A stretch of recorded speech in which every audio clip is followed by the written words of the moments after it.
Top 5 kitob sahifasi orqali yil davomida haqiqiy kitobxonlardan eng yaxshi va sara asarlar tavsiyalari berib borildi.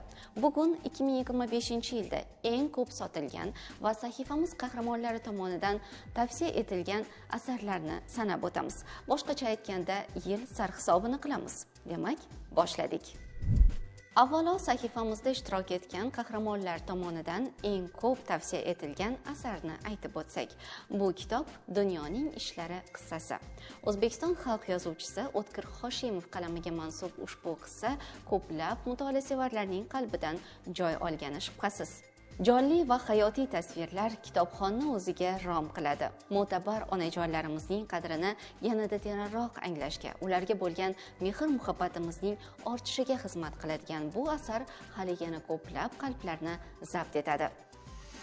So'nggi ma'lumotlarga ko'ra, yurtimizda eng ko'p sotilgan bestseller asar James Clearning Atom odatlari kitobi bo'ldi.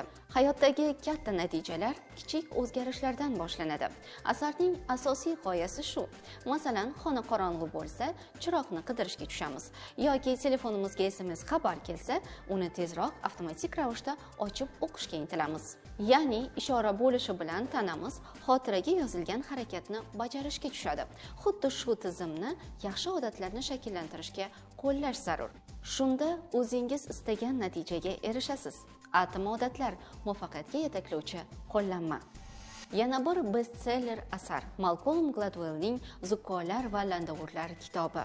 Muvaffaqiyat kalitini topgan va uni boshqalar bilan ham bo'lishgan birinchi inson deya ta'rif berilmoqda asar muallifiga. Yurtimiz kitobxonlari muvaffaqiyat yo'lini izlashga chinakamiga tushishgan ko'rinadi. Keyingi kitob Javlon Javliyevning Qo'rqma romani. 2020-yilda chop etilib, 2021-yilda yil kitobi deya e'tirof etilgan asar hozirgi davrning ham bestsellerlaridan bo'lib qolmoqda. Adabiyotshunoslar unga yoshlarning bilimga bo'lgan ishtiyoqini oshiradigan, ruhiyatidagi qo'rquvni yengishga yordam beradigan roman deya ta'rif berishmoqda.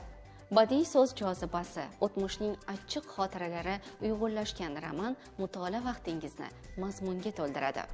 Dunyo miqyosidagi statistika bo'yicha 2025-yil psixologiya va o'z-o'zini rivojlantirish yili bo'ldi. Ya'ni ushbu mavzudagi kitoblar eng ko'p o'qildi. 2026-yilda adabiyot maydonida qanday asarlar yaraladi va qaysi kitoblar eng ko'p o'qiladi? Top 5 kitob sahifasi eng yaxshi va sara asarlar tavsiyasida davom etadi. Yangi yilda ko'rishguncha.